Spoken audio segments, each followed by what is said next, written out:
Hello and welcome back to Unmodern Romance. I am Joe, and today what I'm going to be talking about is there's a video out there that is so cringy to me that I feel like is everything wrong with these types of channels, because people have this idea of what they're doing wrong is that there is a formula to getting another person that they're just haven't unlocked yet, that there's a secret Konami code to the opposite sex where if they learn this, they are going to do well, and it's much more difficult than that.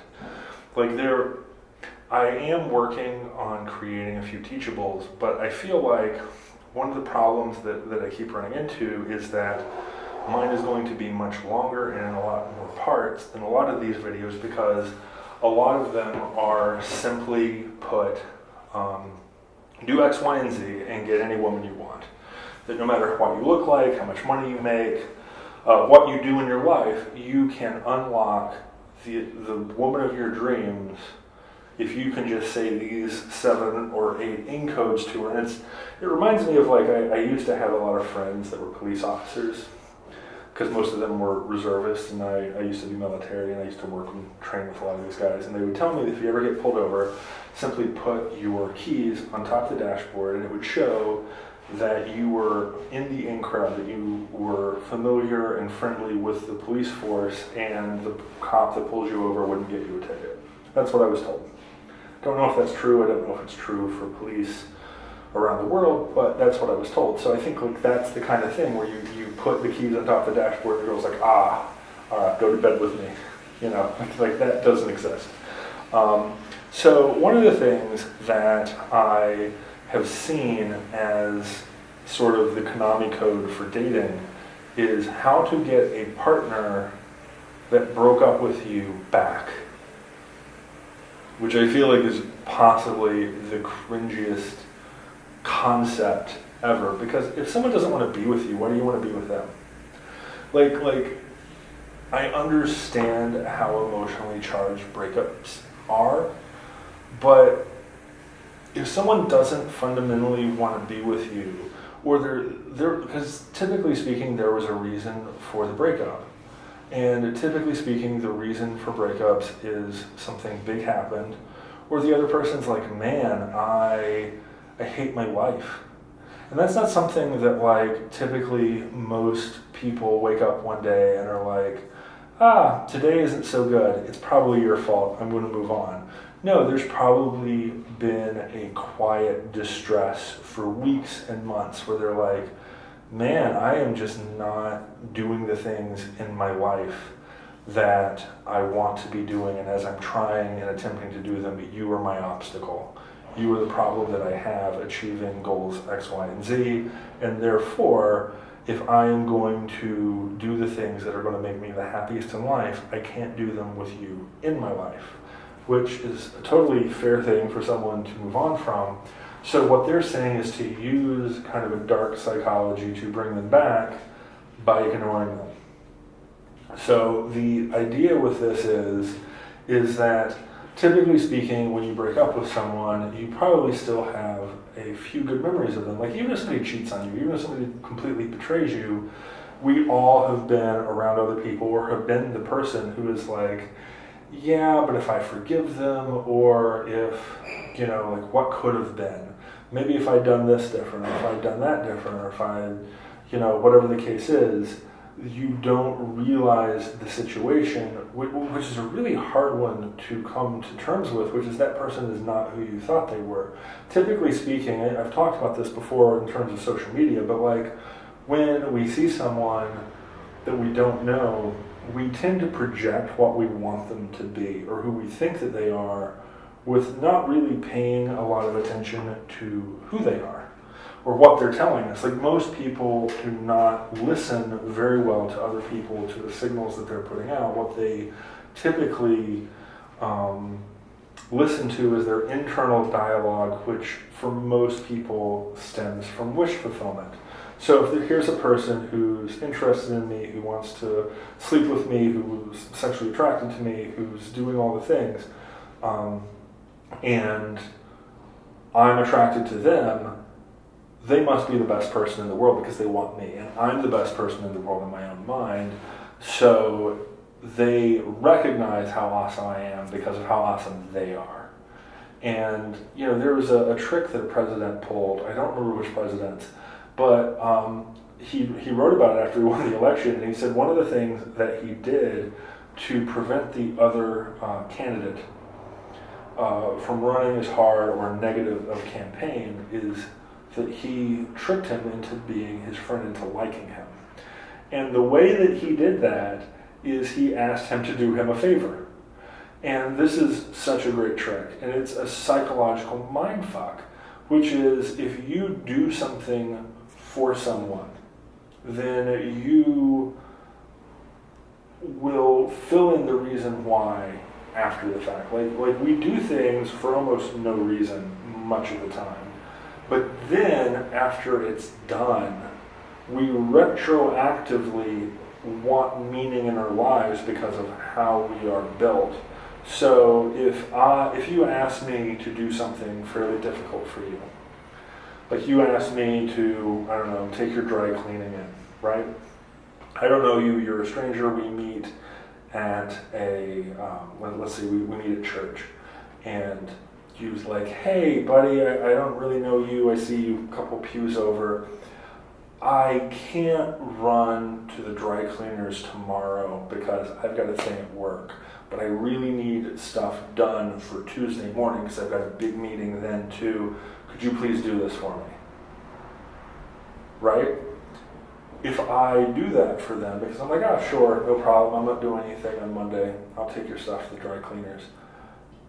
I have to get up, early, I gotta go to this house, I gotta do the thing for him. In my head, even though he hasn't said it, I'm thinking, oh, we must be friends. We have to be, like he must like me, I must like him because I'm doing this thing for him. Because I wouldn't be doing this nice thing for him if he weren't a good person. Obviously he's a good person. Well, what did he do to make me think he was a good person? He asked me to basically be his errand boy. Like, there are people whose jobs it is to be gophers and do these sorts of errands for people. Like, you can actually go online and be an errand person for people and stand in line at banks and do chores for people and make a fairly good living. And I'm doing this for free for this person, and my mind's going to tell me it's because he's a great guy. Why? Why is he a great guy? Because if he's not, then why did I do it? Does that make sense? Like, that's how your mind works, is that you can't, I mean, it's fully possible. Like, there's nothing about needing dry cleaning that prevents you from being a bad person, right? And I don't know this person, there's no person, but like, and this person who I just made up on the spot, like, I haven't filled in any more detail about this hypothetical person than what I would know about a real person who asked me to do the thing. Like, he could be the worst person on earth and still need dry cleaning. But, the idea that you are bringing Hitler his dry cleaning isn't something that we all internally want to tell as a story of meaning for ourselves. So let's say that this person, gets accused of something. You are more willing to defend that person because you do not want to be seen as accomplice. So you're not defending them, you're then defending yourself because of your association. So this idea that if you ghost someone, you are going to make them uncomfortable because people are always going to think about what could have been. What did I do wrong? It's imposter syndrome. Like, have you ever, I know for me, I don't care how many jobs I've been on, I have all the equipment, I know what I'm doing, but there's things have you ever seen the curve of how good you are at something versus how good you think you are at something? And that when you first start out, you're like, this will be easy. And then you learn a few things, which are usually the easy first few things, and you're like, oh my God, I'm amazing at this. And then the more you know you don't know, and the less the less good you think you are. It's I'm a photographer and media person by trade, and it's I remember when I first started, being able to do things that were very, simple, even professionally, simple, were fairly easy to do, and I'm like, I'm really good at this, and I'm able to do this and learn it faster than my peers. But, you look at people who are really, really good, and there's images that you can get 90% as good as the original artist, and it's and when I first started out, I'd be like, I'm just as good. But it's that last 10% that you can't get, and it frustrates you, and you work really hard, and it's you can get to that 90% mark very quickly, but that last 10% could take you 20 years. So, the more you know about a subject, the more the details matter, the more the, getting it just a little bit better, getting, what you consider professional, ends up you realize that you're not quite good, and you start imposter syndrome. You have a hard time taking people's money. You feel what if I mess this up? I've turned over pictures and product to clients that I thought was horrible, and they loved it. They thought it was the best thing they'd ever seen. There's things where it's I did the best work I feel like I've ever done, and they hated it. And it's there's this one little choice that I put a lot of thought into, and they just didn't like it. I remember there was a particular video I turned into a client, and I thought it did look really well. It was really, really difficult job, and I put in a music cue that I had my friend, because I was trying to work with the client to get the music, and they just were unavailable. So I had to make all the decisions, and I thought had a friend of mine compose a really good score, and they hated the score. And I'm not going to get into the reasons why, but they hated it. And here's this thing that I was super, super proud of, and I would, show no problem. And the client absolutely just thought I was the biggest hack in the world, because they couldn't get over a couple of details that they had a vision of what they thought it would be, and I think that they have no idea how much it would have cost to actually bring that to life. And here's the budget they gave me, and I was really proud of how much I was able to over-deliver, but they didn't see it that way. So the point I'm trying to get here is that you psychologically, I feel like I'm actually really good. In fact, for the area that I'm in, I'm by far the best. And I don't say that to be egotistical. It's just, if I had a friend who needed something done professionally, I would not recommend any of the people that are close by. That's just the reality of things. And I still feel a bit like a fraud every time I go to work. And there's a lot of jobs that you feel especially artistic jobs, where it's not just I put on roughs and it's the same thing every day. And the roof you put on house A is the same as you put on house B, but I'm sure that there have been times that people put on roofs I put on 1,000 roofs, and today I just not with it, and I don't know how to deal with this problem, or whatever the case may be. So just psychologically, you can manipulate people to feeling insecure, especially when you make a big decision. The chance, regardless of what decision is, and there have been so many statistical issues here where it's whenever you're about to go X or Y, you're at crossroads in your life, statistically speaking, you are just as likely to be successful flipping a coin as what you put in a lot of time, thought, and effort choosing for yourself. What's a bigger factor is that you stick to that choice and you go all in. The worst thing you can do is sit at that precipice where you can go in one of two directions and think on it too long and not act. Acting, even if it's wrong, will end up having a better conclusion than sitting there and not doing anything. But the idea that you can choose, do I marry person A or do I marry person B? The worst thing you can do is to date both to where they both leave.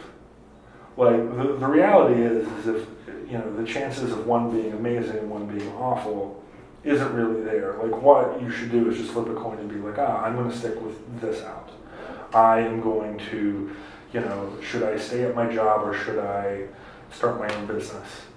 Whichever one you do, you should put all of your thought process and all of your time and effort into, because if you stay at the work and you're constantly thinking about starting a business, what's going to end up happening is you're going to overthink the business and change what you were going to do to it too much.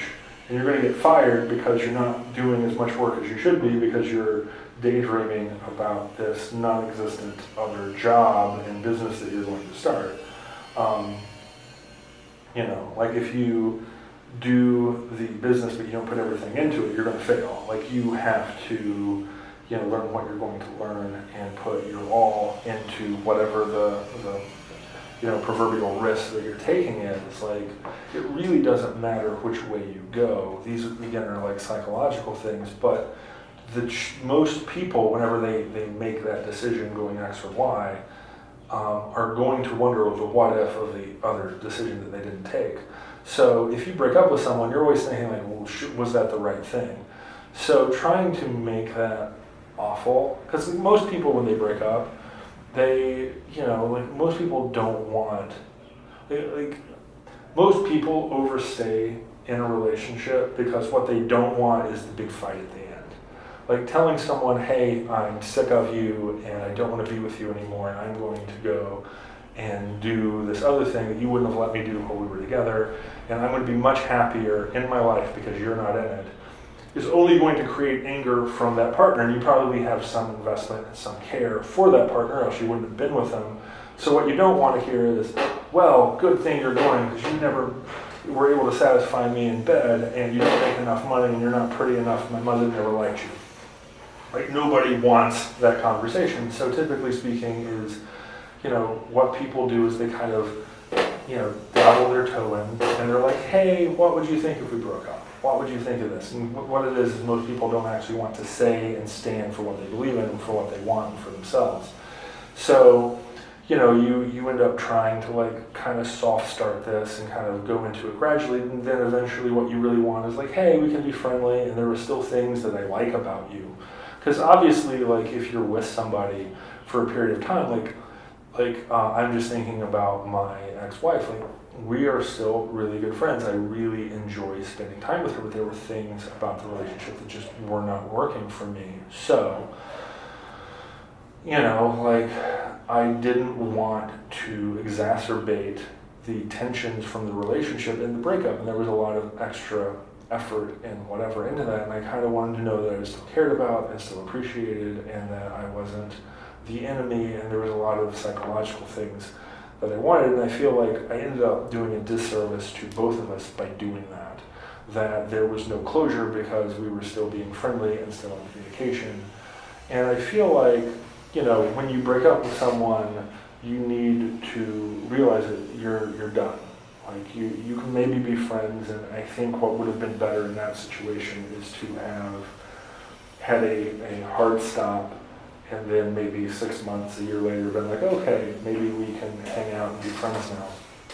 But the notion that you're going to manipulate someone and use like dark psychology to make them give you a result that they don't want to get because you've manipulated them, because you've made them so uncomfortable and so miserable that they've acquiesced.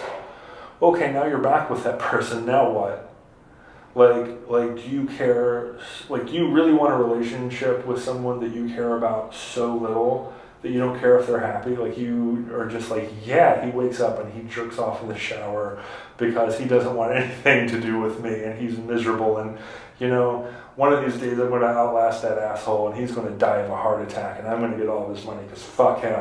That's the person I want to spend the rest of my life with. Like I don't understand where people are like, yeah, this is a great idea and this is a great, idea to give advice, because what you're doing by telling someone to cold ignore someone to get them back is that let's take away their autonomy and let's deal with someone who's emotionally distraught and dealing with trauma, and not make them deal with any of the real world causes for this trauma. Let's put a Band-Aid on it and just, kind of go to the Schadenfreude type of, self-serving, masturbatory type of thing where, if someone's breaking up with you and they don't want to be with you anymore, there's probably a reason for that. And it might be that you're incompatible, which really should draw into question like who you're choosing. Like when you go forward and you start dating again, assuming you want to go forward and start dating again, you might want to look to be like, why did I choose someone who would be unhappy with what I had to give? Like in the beginning, there was some communication breakdown about what life would be and what expectations of what life would be with us. And either like I didn't communicate what life would be, or what I ended up doing is not living up to that. And how did I not live up to that? Like where did we break down to make the other person happy? Because people don't leave when they're happy.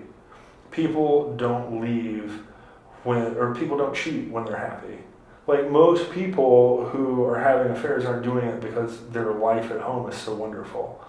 And I'm not trying to say that like, let's blame the partners for this, but at the same time, like you are creating such a hostile environment that there needs to be a hostile act. And it's like, it's like when people, have fights, it's like, well, why did that guy hit you? Well, it's probably because you were pissing him off for a long time.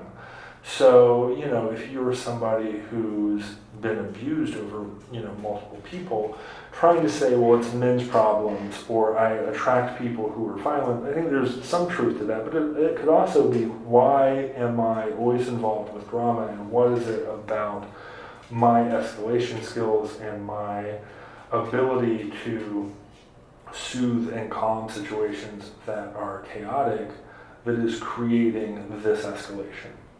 What is it about the way that I handle things that is causing these problems to begin with?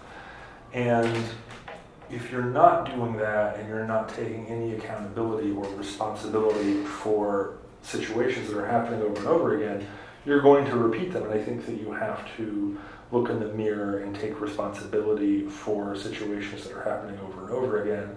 And simply saying, I don't want to deal with that, I want that person back, and I just don't want to deal with anything. I don't want to deal with our problems. I don't want to deal with my own insecurities, my own faults, my own issues. I just want to go back to essentially like the security blanket.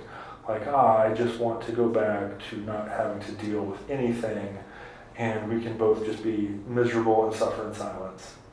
Like, I'm not saying that there aren't problems with people who are just unsatisfied with where they are in life. In fact, I think that we as a society have cultivated a society that is designed for people not to be happy, for people to not be thankful for what they have.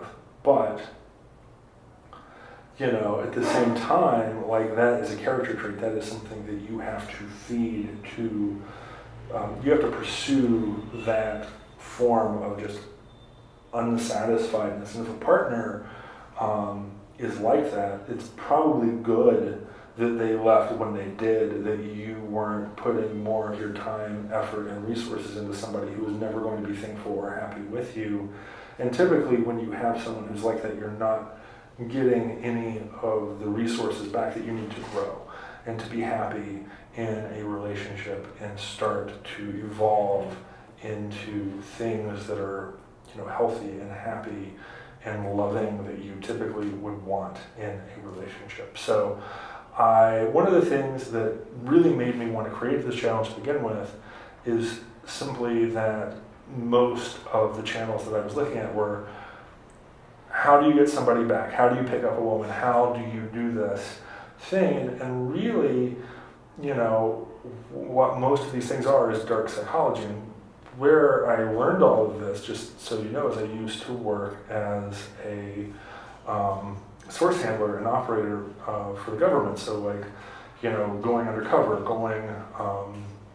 dealing with interrogations, dealing with trying to infiltrate other people. So what you want to do in these situations is to get people to like you and manipulate them into accepting you very quickly. And, one of the things that I've learned from all this is you can pick up a woman very easily. It's not difficult to get someone to sleep with you. It isn't. You can manipulate somebody into triggering them to need you. You can manipulate somebody into triggering someone to wanting you.